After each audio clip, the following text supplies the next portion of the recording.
আমি একটি কবিতা পাঠ করে শোনাচ্ছি। কবিতার নাম গাছ বসাবো কার্তিক ঘোষ।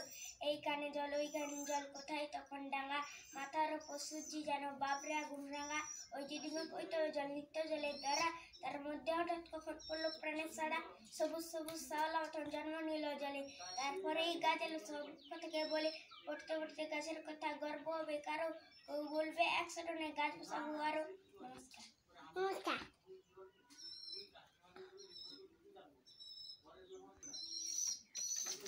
বাবা কেমন আছো? ভালো।